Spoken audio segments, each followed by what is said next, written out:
In the glittering ballrooms of 1818 London, where a young woman's worth was measured in titles and dowries, Camilla Vaughan had none.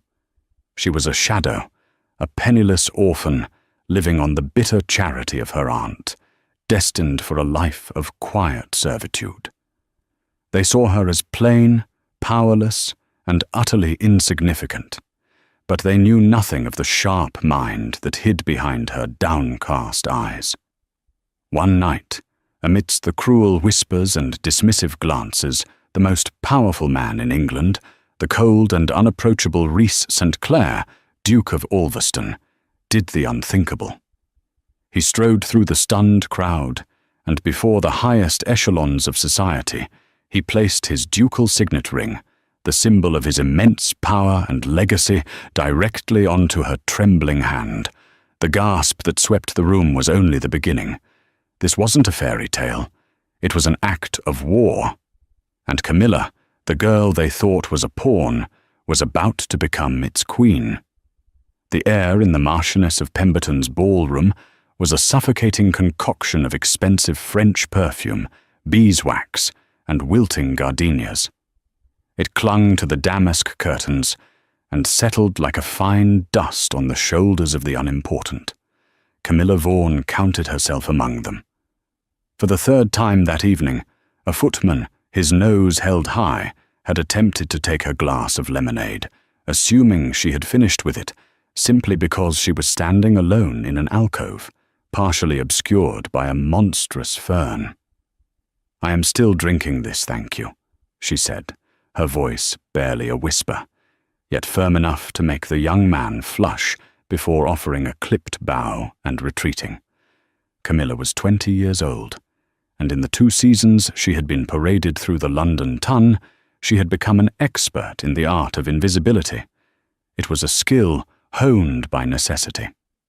As the orphaned niece of Lady Beatrice Huxley, she was a non-entity, a charity case her aunt was legally, though not emotionally, obligated to house.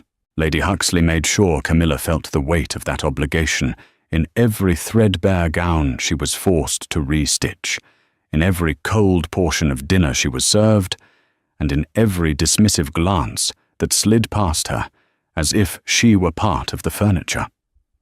Her cousin, Georgina, a girl of vapid beauty and cutting cruelty, was currently holding court near the orchestra, her laughter a sharp, tinkling sound that always set Camilla's teeth on edge.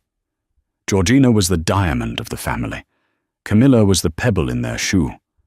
While Georgina wore silk the colour of fresh cream, Camilla was clad in a pale grey muslin that had been her mother's, altered so many times the seams were puckered and weary.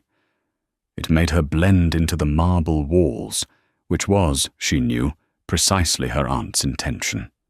From her shadowed nook, Camilla observed, it was her only true form of entertainment. She saw Lord Abernathy slip a note to a married baroness. She noted the way Philippa Harrington, a society belle with a predatory smile, watched the ballroom's undisputed apex predator, Rhys St. Clair, the Duke of Ulverston. The Duke was a man carved from granite and shadow, dark hair, eyes the colour of a winter's storm, and a jaw that looked as though it had been set for a battle he had no intention of losing. He was impossibly wealthy, ruthlessly intelligent, and carried the weight of his title with a chilling austerity. He did not mingle. He held a position, and society swirled around him like iron filings drawn to a magnet. Men wanted his favour, and women wanted his name. Tonight he looked particularly severe, his conversation with the ageing Lord Harrington clipped and terse. Camilla watched Harrington's florid face, his gestures too expansive, too eager. His daughter Philippa watched the Duke with an unnerving possessiveness, as if she were merely waiting for the deed to the property to be signed over. The whispers said a match was imminent. The Harrington fortune joined with the Ulverston title would create a dynasty of unparalleled power. Camilla shivered, though the room was warm. There was a coldness to the Harringtons, a brittle ambition that felt dangerous. A sharp jab to her ribs pulled her from her observations. "Stop lurking in the corners like a mouse, Camilla," Georgina hissed, her smile a perfect, pretty lie for anyone watching. "Mamma says you are to come and be presented to Mrs. Gable. Her son is a third son with no prospects and a pock-marked face, but he may be desperate enough to take you off our hands." The casual cruelty stole Camilla's breath. She simply nodded, her gaze falling to the worn toes of her slippers. To argue was to invite a more public humiliation later. She followed her cousin into the fray, her shoulders hunched, her spirit feeling as grey as her dress. As she passed the knot of powerful men, a snippet of conversation reached her. "No choice in the matter, Alveston," Lord Harrington was saying, his voice a low growl of false bonhomie. "The contracts are intertwined. My support for your shipping interests is contingent on our families being intertwined as well." The Duke's reply was so cold it could have frozen the champagne in their glasses. "I do not respond well to ultimatums, Harrington." His gaze lifted then, sweeping over Harrington's shoulder in a gesture of pure dismissal. For a fractional second, his stormy eyes met Camilla's. There was no recognition, no interest. It was the glance one might give a curtain or a chair. Yet in that fleeting moment, Camilla saw something beyond the cold arrogance. She saw a man in a gilded cage, the bars forged by others' greed. Then the moment was gone. He had looked away, and she was once again invisible. She endured the introduction to the unfortunate Mr. Gable, whose breath smelled of stale port, and whose eyes roamed her form with a disconcerting lack of subtlety. She murmured polite nothings, her mind a world away, replaying that brief, intense glance. She felt a strange, unwelcome pang of sympathy for the formidable Duke of Ulverston. He was a lion being cornered by jackals. Later, as the ball was winding down, her aunt cornered her near the vestibule. "You were a complete failure, as usual," Lady Huxley stated, her voice a low, venomous whisper. "Mr. Gable found you dull. You will be fortunate to end your days as a governess, Camilla. Remember that. Every bite of food you eat in my house is a testament to my generosity. Do not forget it." Camilla didn't reply. She merely curtsied, her back straight, and went to fetch her thin cloak. As she waited for her aunt's carriage to be called, she saw the Duke of Ulverston departing. He moved with a potent, contained energy, his valet trailing behind him with a black greatcoat. He paused at the top of the grand staircase, his profile stark against the candlelight. He looked less like a man leaving a party and more like a general surveying a battlefield before the slaughter. For the first time, Camilla felt a flicker of something other than resignation. She felt anger. Anger at her aunt, at Georgina, at the smirking Lord Harrington, at a world that measured a person's soul by the contents of their purse. She straightened her shoulders, lifted her chin, and for a moment allowed herself to meet the world's gaze without flinching. She was powerless, yes. But invisible? Perhaps not for much longer. 2 days later, a footman entered the dreary morning room, where Camilla was mending one of Georgina's lace shawls. Her head was bent over the delicate work, her fingers nimble and precise. It was one of the few things that brought her a sense of quiet accomplishment. Miss Vaughan, the butler, a man whose permanent expression was one of pained disapproval, announced stiffly. "You have a caller." Camilla looked up, her needle pausing mid-stitch. A caller? For her? It was unheard of. Visitors came for her aunt or cousin. They never asked for Camilla. There must be a mistake. There is no mistake, miss. His Grace, the Duke of Ulverston, is in the west drawing-room. He asked for you by name. The needle slipped from Camilla's numb fingers and pricked her thumb. A tiny, perfect bead of red blossomed on her skin. The Duke of Alveston? Here? For her? It was an absurdity, a cosmic joke of such proportions she felt a hysterical laugh bubbling in her throat. Her aunt, who had been reading the society pages, shot to her feet, her face a mask of disbelief and suspicion. The Duke? For you? What have you done, you wretched girl? Nothing, Aunt Beatrice. I do not know him, Camilla stammered, her heart hammering against her ribs like a trapped bird. Do not lie to me, her aunt hissed, grabbing her arm. You will go in there, and whatever this is, you will not bring shame upon this family. Do you understand? Camilla simply nodded, her mind reeling. She smoothed down her plain morning dress, a faded blue calico, and walked on trembling legs towards the west drawing room.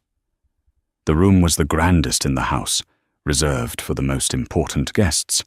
She felt like a trespasser in her own home. The Duke of Ulverston was standing by the window, staring out at the grey London street. He dwarfed the room, his presence sucking all the air from it. He was dressed impeccably in dark riding clothes, his tall boots polished to a mirror shine. He turned as she entered, and his stormy eyes raked over her, taking in her simple dress, her mending pricked fingers, and her wide, stunned eyes. There was no warmth in his expression, only a cool, unnerving assessment. "Miss Vaughan," he said, his voice a low baritone that vibrated through the floorboards. "Thank you for seeing me." "Your Grace," she managed, dropping into a small curtsy. "I cannot imagine why you have called upon me." "No, I don't suppose you can," he said, gesturing to a chair opposite the one he now took. "Please, sit. This is not a social call." Camilla perched on the very edge of the silk-upholstered chair, her hands clasped tightly in her lap. The silence stretched, thick with tension. He watched her, his gaze so intense she felt it like a physical touch.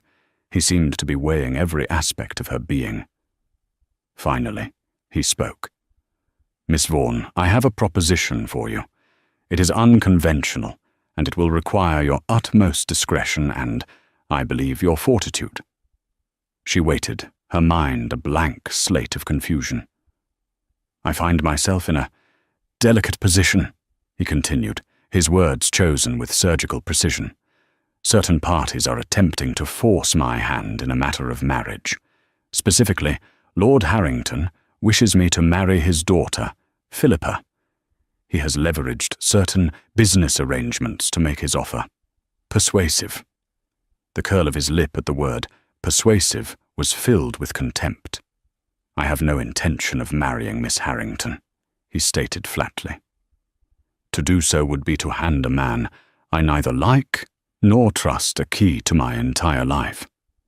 However, to refuse him outright will detonate a financial and political crisis I would prefer to avoid. There is only one way to neutralize his threat."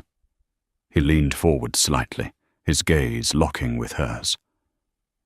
"I must become betrothed to someone else, immediately. Someone so unexpected, so completely outside of Harrington's calculations, that his scheme will be rendered impotable before he can counter it." Camilla stared at him, the blood draining from her face. She could see where this was heading, but her mind refused to accept it. It was madness. "You, Miss Vaughan," the Duke said, confirming her impossible thought. "You are the perfect candidate. You are a gentlewoman by birth, so the union is not a complete mésalliance. You are unattached. You have no powerful family to interfere or make demands. By all accounts, you are quiet, unobtrusive, and overlooked. You are, if you will forgive my frankness, the last person anyone in London would ever expect me to marry." His frankness was a physical blow. Overlooked, unobtrusive. He was describing her as if she were a piece of furniture he was considering acquiring. You wish to feign a betrothal. With me? She whispered, her voice hoarse. I do, he said, with no hint of emotion. In return for your cooperation, I will see you are provided for. Handsomely. I will settle a generous income upon you for life. You will have your own homes, a staff, the freedom to pursue whatever quiet hobbies you enjoy. You will be free from your current living situation. He glanced around the opulent but unhomely room, a clear understanding in his eyes. You will want for nothing, materially. When a suitable amount of time has passed, a year perhaps, we will stage a quiet, amicable dissolution of the engagement. You will be a wealthy and independent woman, free to live as you please. Freedom? The word echoed in the desolate chambers of her heart. Freedom from her aunt's tyranny, from Georgina's spite, from the crushing weight of her powerlessness. He was offering her the one thing she craved above all else. But the price, it was a lie, a grand deception played out on the stage of the London Tun. Why me? She asked again, needing to understand. You saw me for a single second at the ball. How did you even learn my name? A flicker of something, impatience perhaps, crossed his face. I am the Duke of Ulverston.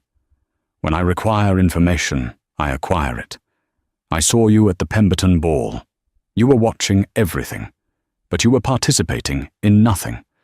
You were observant, still, and invisible. Precisely what I require. I need a partner in this charade who will not lose her head, seek to take advantage, or crumble under the pressure. I am gambling that a woman who has survived in the background for so long has developed a core of steel. Am I wrong? His question hung in the air. He wasn't asking about her beauty, her charm, or her accomplishments. He was asking about her strength, the hidden, unacknowledged strength she had used every day just to endure. For the first time, someone had looked at her and seen not a mouse, but a survivor. Her mind raced, weighing the options. A life of continued misery and servitude, or a year of terrifying pretense followed by unimaginable freedom. It was a choice between a slow death and a dangerous gamble. She lifted her chin, her gaze meeting his without wavering. The fear was still there, a cold knot in her stomach, but it was now joined by a spark of defiance.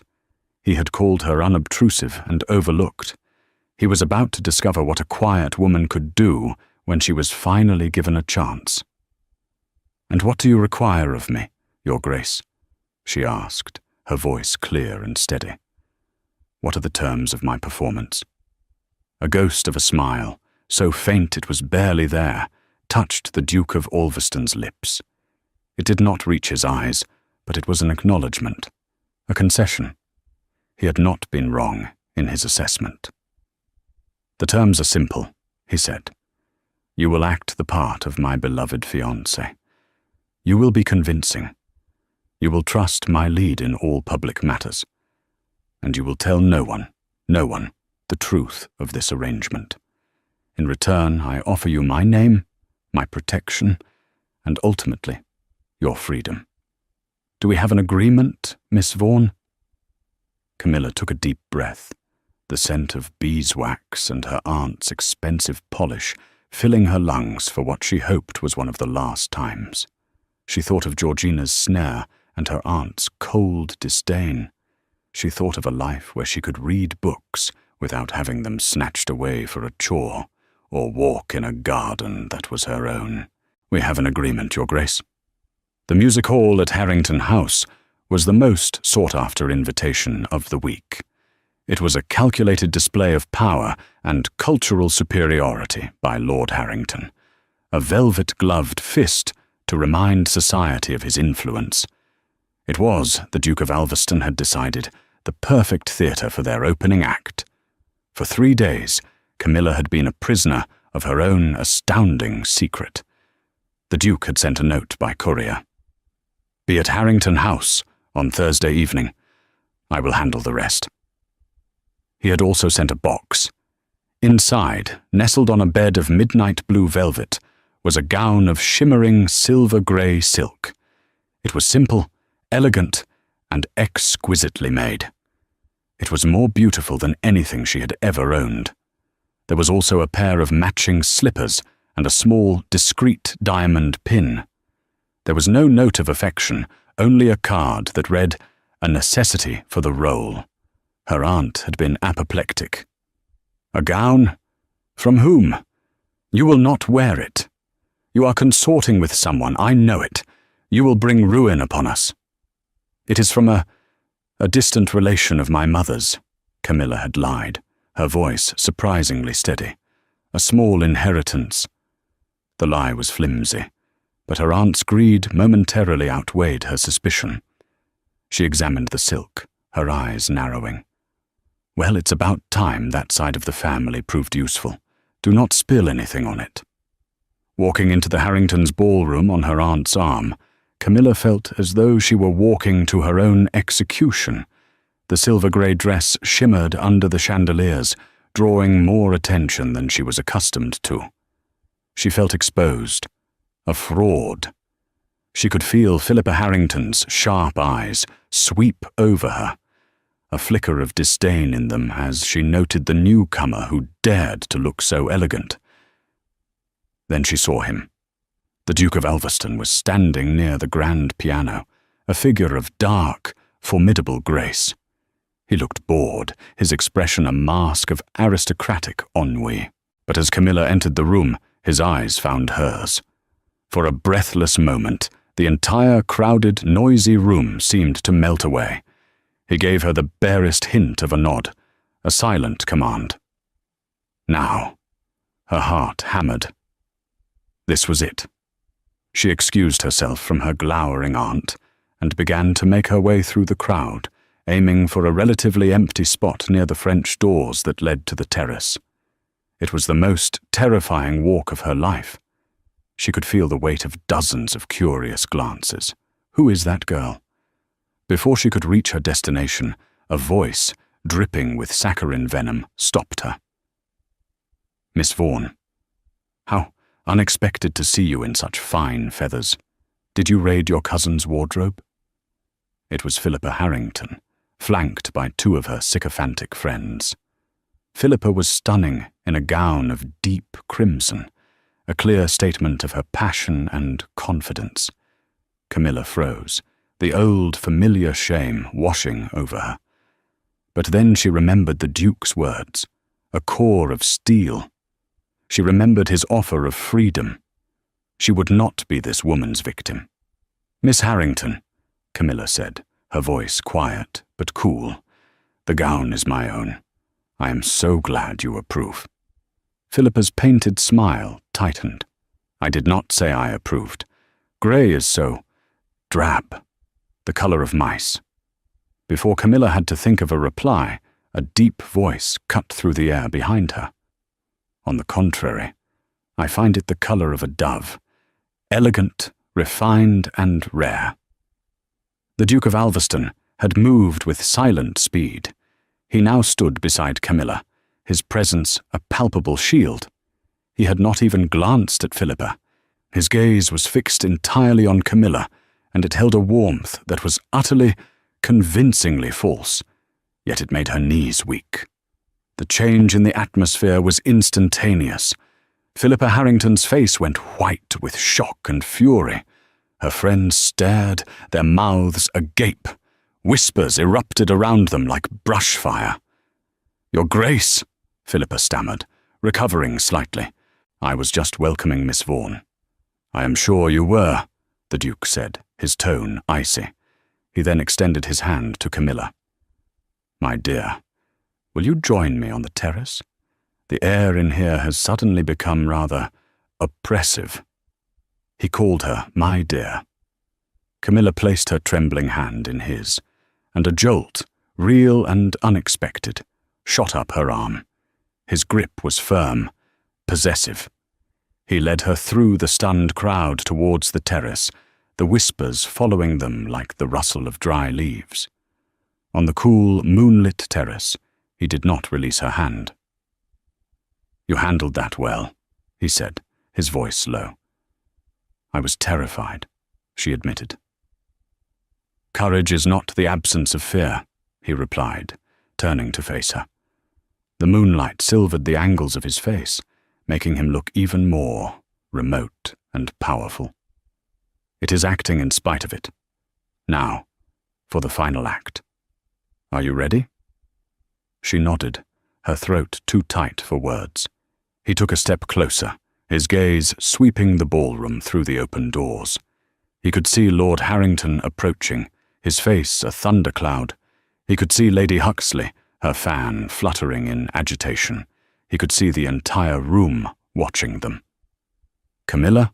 he said, using her given name for the first time. The sound of it on his lips was both a shock and a strange intimacy. He lifted her left hand. His other hand went to his waistcoat pocket. He drew out a ring. It was not a delicate betrothal band, but his own personal signet ring. A heavy gold band bearing the ducal crest of Ulverston, a snarling wolf's head, intricately carved. It was a symbol of ancient power, of his very identity. It was a statement more powerful than any diamond. Lord Harrington had reached the doorway, his face purple with rage. "Ulverston, what is the meaning of this?" The Duke ignored him. His stormy eyes held Camilla's. "With this," he said, his voice carrying clearly into the suddenly silent ballroom, "I pledge my name, my house, and my protection, all that I am and all that I have."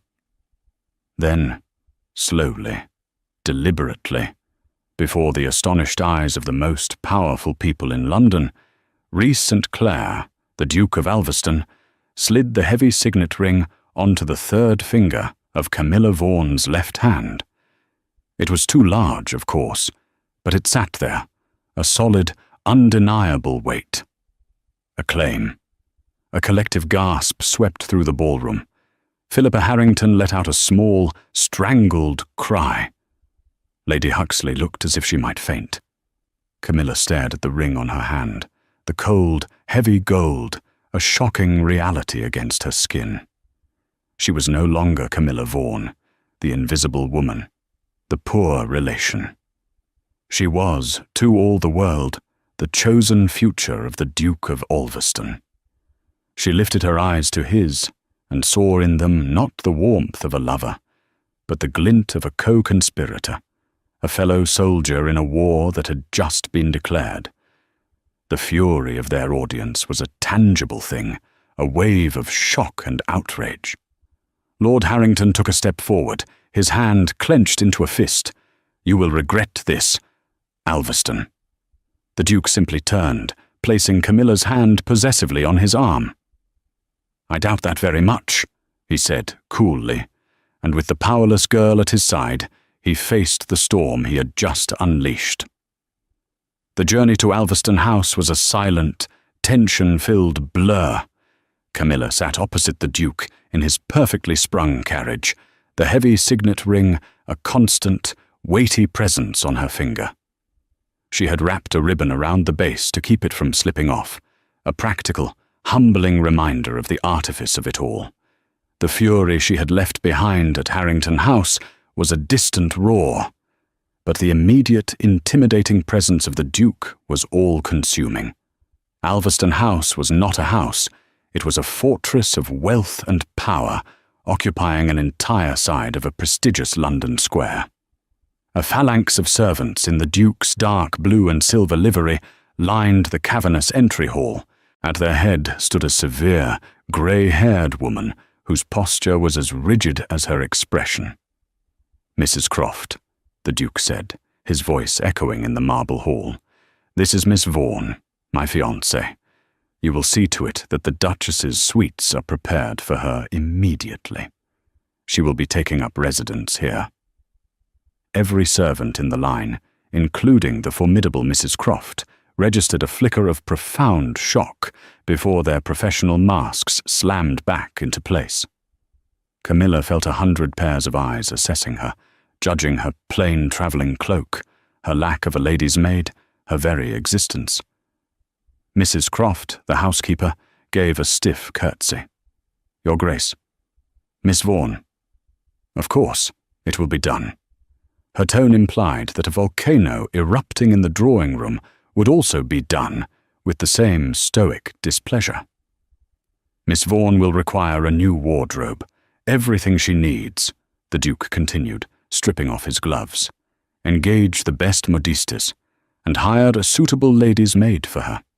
I leave the details to you." He turned to Camilla, his expression unreadable. "Mrs. Croft has run this house since before I was born. You will find her efficient." With that, he strode off towards a door that Camilla assumed led to his study, leaving her alone with the dragon in human form. "If you will follow me, miss," Mrs. Croft said, her voice devoid of any warmth. The Duchess's suites were breathtaking. A sitting room decorated in pale blues and gold, a vast bedroom with a canopied bed large enough for 6, and a dressing room lined with empty mahogany wardrobes. It was larger than the entire floor Camilla had shared with the servants at her aunt's house. It was also cold and impersonal. The first few days were a blur of bewildered loneliness. Modistes arrived, clucking over her figure and murmuring about silks and velvets. A terrified young French girl named Annette was hired as her maid. The staff were impeccably polite, but distant. They moved around her with a careful deference that felt more isolating than her aunt's open hostility. They were the Duke's people, and she was an inexplicable anomaly he had dropped into their perfectly ordered world. The Duke himself was an enigma. He was rarely seen. They took their meals together in a dining room that could have seated 40. The silence between them was vast and echoing. He was polite, asking if she was comfortable, if she had everything she needed. But his eyes were always distant, his mind clearly on other, more important matters. She was a strategic asset he had acquired, and now he was housing her in his fortress. One evening, unable to bear the oppressive silence of her rooms, Camilla went in search of the library. She found it behind 2 towering oak doors, a cathedral of books, 2 stories high, with a spiral staircase leading to a gallery. The air smelled of old leather, paper, and lemon oil. It was the most beautiful room she had ever seen. She was running her hand along a row of botany texts when his voice made her jump. "I did not take you for a reader." Rhys was standing by the fireplace, a glass of amber liquid in his hand. He had shed his formal coat, and in his shirt sleeves he looked younger, less the formidable Duke, and more a man burdened by a heavy weight. "It is my only real indulgence, Your Grace," she said, her hand dropping from the books. "You needn't call me Your Grace when we are in private." "It's inefficient," he said, a faint hint of irony in his voice. "Rhys will suffice." Rhys, she tested the name. It felt strange and overly familiar. "And you must call me Camilla." He nodded, taking a sip of his drink. "Botany?" he asked, gesturing to the shelf. "My father was a country vicar. He had a passion for it. He taught me how to identify plants, their properties, their uses, and their dangers." A shadow of memory, both fond and painful, crossed her face. He watched her, a flicker of genuine curiosity in his eyes. A useful skill, more so than watercolors or the pianoforte, I imagine. "It has its moments," she agreed, a small, genuine smile touching her lips for the first time in days.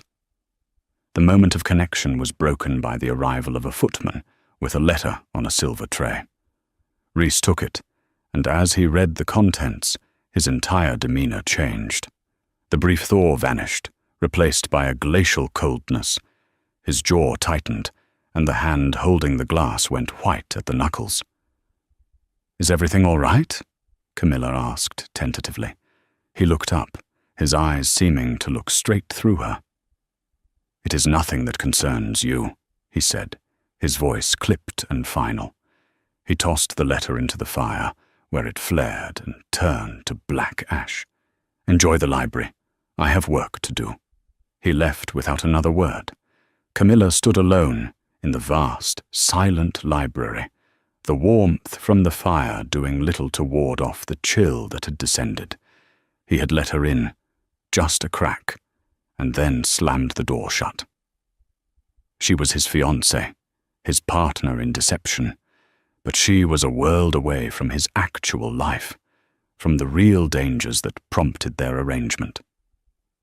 That night, she found a small, leather-bound book on her bedside table. It was a rare, illustrated text on the flora of the Scottish Highlands. Tucked inside was a simple card with a single word written in the Duke's sharp, decisive hand. Rhys. It wasn't a gift of affection. It was, she suspected, an apology for his abruptness. It was also a sign. He had listened. He had remembered. In the cold, calculated world of their arrangement, it felt like a seismic shift. She began to realize that understanding the guarded, complex Duke was just as important as playing the part of his fiancée. And in his study, staring into the fire, Rhys found himself thinking not of Harrington's threats, but of the quiet, sad intelligence in Camilla's eyes as she spoke of her father. He had chosen her for her invisibility, but for the first time, he was starting to truly see her. Life at Ulverston House settled into a strange rhythm. Publicly, Camilla was a sensation. The Duke escorted her to the opera, to galleries, to drive in the park. He was attentive, possessive, and their charade was, by all accounts, a stunning success. The Tun was ablaze with gossip, but no one doubted the Duke's sincerity. He simply wasn't a man who did things by half measures. The shock had given way to a grudging acceptance, and Camilla found herself being fawned over by the very people who had once looked straight through her. Privately, their relationship remained a fragile, awkward dance. The small moments of connection, like the book on botany, were rare islands in an ocean of formal distance. Yet, Camilla was an observer by nature, and she was beginning to observe things that troubled her. She noticed the armed guards who patrolled the estate's perimeter at night, more numerous than typical for a London residence. She saw the Duke's secretary, a tense man named Mr. Finchley, burning documents in the library fireplace late one evening. And she felt the weight of the Duke's silences, which seemed to grow heavier and more fraught with each passing day. The threat from Harrington was more than just a failed marriage plot. It was a living, breathing danger that coiled around the house. Her breakthrough came from an unexpected source, her new lady's maid, Annette. The girl was young and initially terrified of her new mistress, but Camilla's quiet kindness soon won her over. One afternoon, while fitting a new gown, Annette was chattering nervously.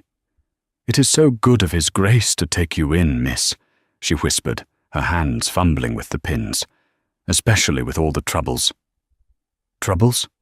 Camilla asked, her voice calm. Annette's eyes widened, and she clapped a hand over her mouth. "Oh, I should not have spoken. Mrs. Croft would have my head." Camilla placed a reassuring hand on the girl's arm. "Annette, the Duke's well-being is my primary concern. If there is something I should know, you must tell me. I will protect you." Hesitantly, Annette began to speak. The whispers among the staff were of the old Duke, Rhys's father. He had died in a hunting accident on the Harrington estate nearly a decade ago. It had been ruled an accident, but the long-serving staff had always had their doubts. They said Lord Harrington and the old Duke had been bitter rivals, not friends, locked in a dispute over a parcel of land that bordered both their estates, land rich in coal deposits. They say Lord Harrington got the land after the old Duke's death," Annette finished in a rush, "and that His Grace, our Duke, has been looking for proof of foul play ever since he inherited the title." Suddenly, everything clicked into place. The forced marriage to Philippa wasn't just about a business merger. It was about Harrington sealing his victory forever. By joining the two families, any lingering questions about the old Duke's death or the land would be buried beneath a veneer of familial unity. Rhys's sudden engagement to an outsider wasn't just a shield. It was an act of defiance, a signal to Harrington that he had not given up the fight. Armed with this new understanding, Camilla began her own quiet investigation. She spent hours in the Ulverstone library, poring over old estate maps and journals belonging to Rhys's father. The late Duke's entries from the months before his death were filled with vitriol towards Harrington, accusing him of blackmail and threats. In one entry, he mentioned a specific plant, Aconitum napellus, monkshood. He noted that Harrington cultivated a surprisingly large and secluded garden of it on his estate, claiming a purely aesthetic interest. Camilla's blood ran cold. Monkshood, also known as wolfsbane, was one of the most virulent poisons in Europe. It could be distilled into a tasteless, fast-acting poison that mimicked the symptoms of sudden heart failure. A perfect weapon for an assassination disguised as an accident. That evening, she found Rhys in his study. The room was dark, save for a single lamp illuminating a mountain of paperwork on his desk. He looked exhausted, the lines of strain etched deep around his eyes. "You should be sleeping," he said without looking up. "I know about your father," she said softly. His head snapped up, his eyes flashing with a dangerous combination of shock and anger. "Who has been talking to you?" "It doesn't matter," she said, stepping closer to the desk. "What matters is that I believe I can help." She placed the late Duke's journal on his desk, open to the page about the monk's hood. "My father taught me that every plant tells a story. Wolfsbane, cultivated in secret by a rival, tells a very dark one."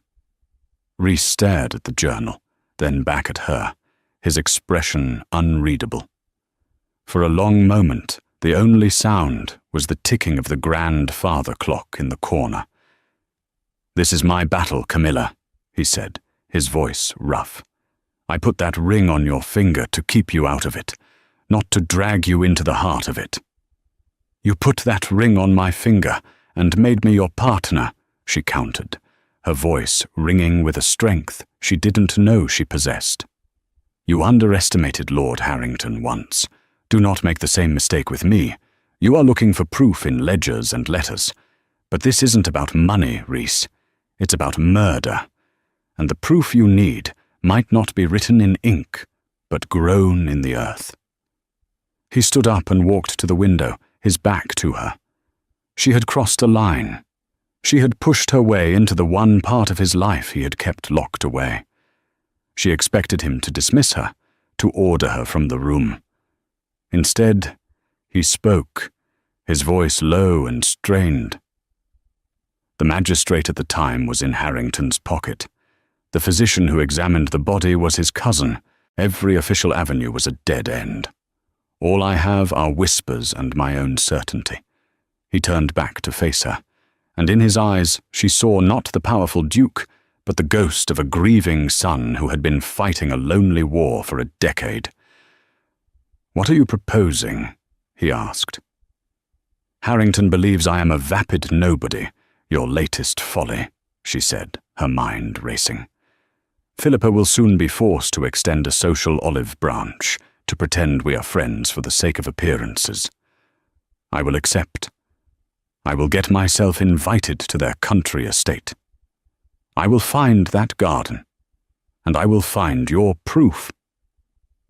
It was an insane, dangerous plan.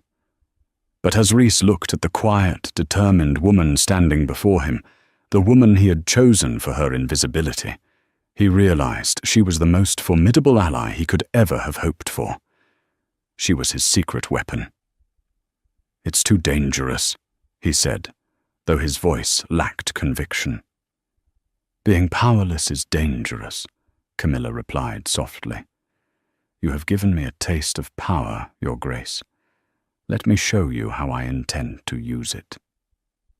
As Camilla predicted, the invitation arrived a week later. It was for the Harringtons' annual autumn ball, the crowning event of their country season.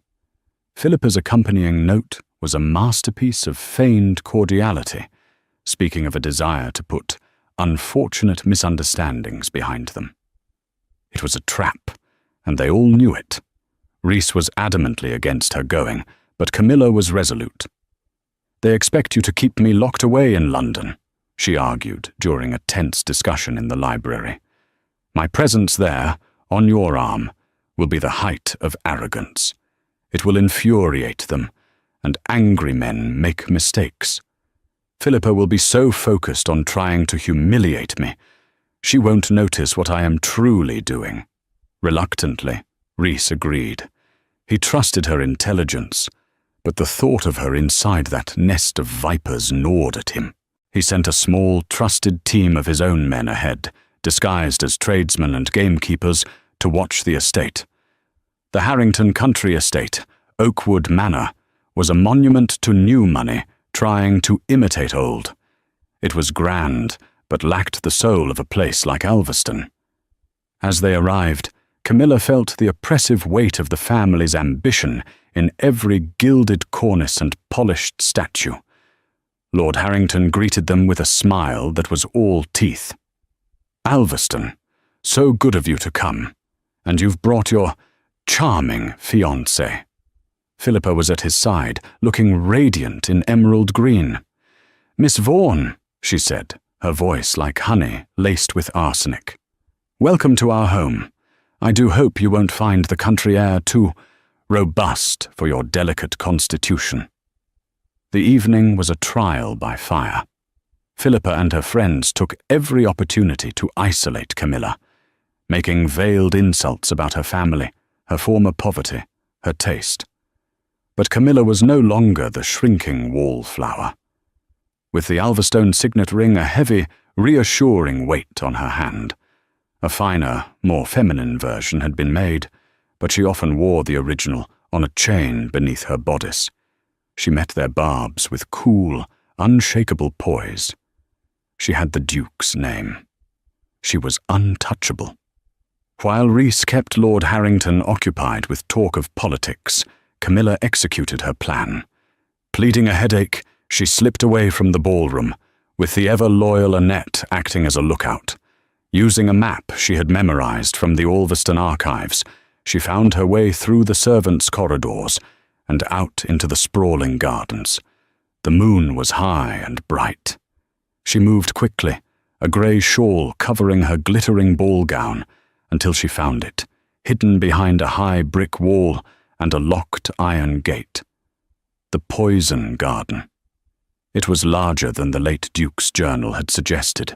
Neat rows of foxglove, nightshade, hemlock, and, in the centre, a huge, thriving bed of monkshood, its purple flowers looking like dark hoods in the moonlight. But it was what was next to the garden that made her breath catch. A small stone building, half hidden by ivy. A distiller's shed. The lock on the door was old and rusted. Using a hairpin, a skill learned from sheer boredom during her long afternoons at her aunt's, she managed to work the lock open. The air inside was stale and acrid. On a dusty workbench sat glass vials, beakers, and a small, complex distillation apparatus. And in a crate, tucked under a pile of sacking, she found a small, leather-bound ledger. Her hands trembling, she opened it. It was a distillation record, kept in Lord Harrington's spidery handwriting. Dates, quantities, chemical formulas, and a date from 10 years prior, just 2 days before the old Duke's death, with a single entry. Aconite. Triple distillation. For the Alveston hunt. This was it. The proof. Tearing the page carefully from the ledger, she tucked it into her bodice and slipped back towards the main house. She re-entered the ballroom just as the orchestra was beginning a new waltz. Rhys saw her immediately, his eyes questioning. She gave him a tiny, almost imperceptible nod. A wave of relief so profound it nearly buckled his knees, washed over him. But they had not gone unnoticed. A footman, loyal to Harrington, had seen her emerge from the gardens and had run to his master. Lord Harrington, his face mottled with fury and panic, knew he was cornered. He decided on a desperate, ruinous gamble. He strode to the centre of the ballroom, calling for silence. "My lords, ladies and gentlemen, a moment of your attention." The music faltered and stopped. A confused murmur spread through the room.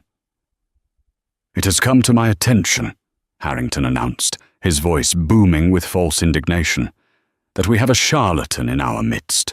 The Duke of Alveston, in a desperate bid to escape his honourable obligations to my family, has concocted a fraudulent engagement with this nobody."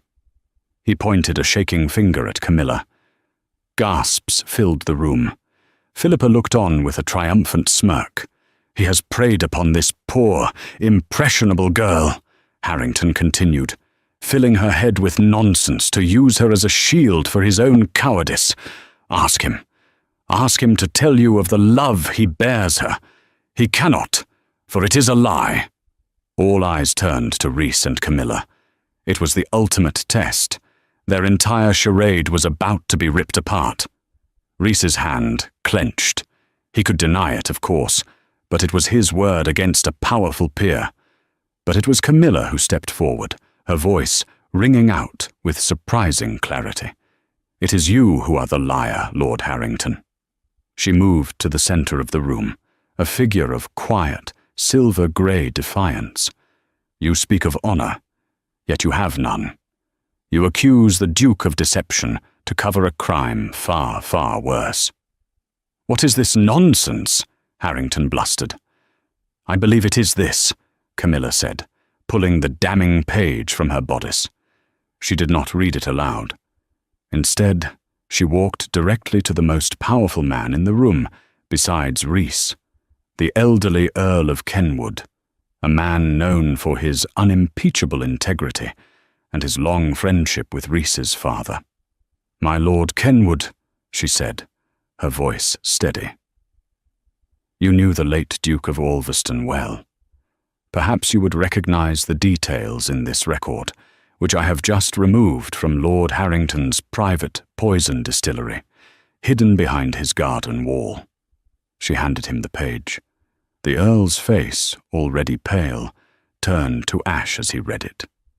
He looked from the page to Lord Harrington, his eyes filled with a dawning horror and disgust. "This is a distiller's record, Harrington," the Earl said, his voice shaking with rage. "It details the creation of a potent aconite poison, dated 2 days before my friend, Charles St. Clair, died of a supposed heart seizure on your land." The silence in the ballroom was absolute, broken only by Philippa's horrified gasp. Lord Harrington stared, trapped, his face collapsing in on itself. He had meant to unmask a fraud, but had instead been unmasked as a murderer. Rhys moved to Camilla's side, his hand finding hers, his grip no longer a performance, but a gesture of profound, bone-deep gratitude and admiration. He looked at the woman he had once dismissed as a mouse, a shadow. She had faced down the jackal that had haunted his family for a decade, and, with nothing but her courage and intellect, she had destroyed him. "Seize him!" the Earl of Kenwood commanded his footman. As Lord Harrington was dragged away, sputtering threats and denials, Rhys leaned down and whispered in Camilla's ear, his words for her alone. "They thought you were powerless. They were all fools." The downfall of House Harrington was absolute, a swift and satisfying conclusion to a decade of deceit. As the scandal faded from the society pages, a new, unspoken tension settled over Ulverston House. The threat was gone, but so was the premise of their arrangement. The contract had been fulfilled, leaving only an uncertain silence in its wake. Rhys found Camilla in the library, her now familiar sanctuary. She looked up from her book with a quiet smile, but it faltered when she saw the sheaf of documents in his hand. "The solicitors have finalized the settlement," he said, his voice unnaturally formal. "The deeds and the bank drafts, everything we agreed upon." He held the papers out to her, a testament to a bargain that now felt like a relic from another lifetime. Camilla stared at the documents, the legal confirmation of the freedom she once craved. Now it felt only like an ending. She made no move to take them. "Is that what you want, Rhys?" she asked, her voice barely a whisper. "No," he said, the word raw and immediate. He dropped the papers onto a table, dismissing them with the sound of rustling parchment. "It is not what I want." He closed the distance between them, taking her hands in his. "When I proposed this arrangement, I was a fool. I chose you because I thought you were unobtrusive, a shadow. I was wrong. You are the least invisible person I have ever known." He lifted a hand to her face, his touch gentle. "I have spent 10 years consumed by revenge, living in a world of shadows. You walked into that world and brought the light with you. The thought of this house, of my life, without you in it, is unthinkable. The deal is void, Camilla. I am selfishly, desperately in love with you." Tears of disbelief and hope welled in Camilla's eyes. "I thought I was just part of the plan," she breathed. "You were," he admitted, his stormy eyes filled with a warmth that was entirely real. "But then you became everything." He slid the ducal signet ring from her finger. For a terrifying moment, she thought he was taking it back. Instead, the formidable Duke of Ulverston knelt before her, holding the symbol of his power not as a claim, but as a humble offering. "Camilla Vaughan," he said, his voice thick with sincerity. "They thought you were powerless. I thought you were a means to an end. We were both wrong. You are the strongest person I know, and you are the end of my searching. Will you marry me? For real this time?" Through her tears she laughed, a sound of pure, unadulterated happiness. The invisible woman who had only ever dreamed of freedom had found it not in solitude, but in the heart of the man she loved. "Yes," she whispered, her voice full of certainty. "Oh yes, Rhys, I will." He slid the heavy ring back onto her finger, where it belonged. It was no longer a symbol of a contract or a charade. It was a promise of a life filled with love, respect, and a partnership forged in shadows, but destined for the sun. And so, the story of Camilla Vaughan, the woman they wrote off as a nobody, came to its true beginning.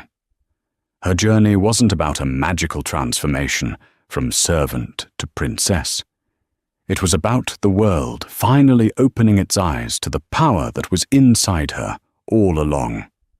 She proved that true strength isn't found in titles or wealth, but in a sharp mind, an observant eye, and a courageous heart that refuses to be extinguished, even in the darkest of rooms. Her love story with the Duke wasn't born of a fairy tale glance across a ballroom, but forged in conspiracy, tested by danger, and ultimately built on a foundation of profound mutual respect. She wasn't just his duchess, she was his equal, his confidant, and his greatest victory. If you were captivated by Camilla's story of hidden strength and unexpected love, please show your support by hitting that like button. Share this video with a friend who loves a story where the underdog comes out on top. And most importantly, subscribe to our channel and ring the notification bell for more historical romance stories that bring the past to life. Thank you for listening.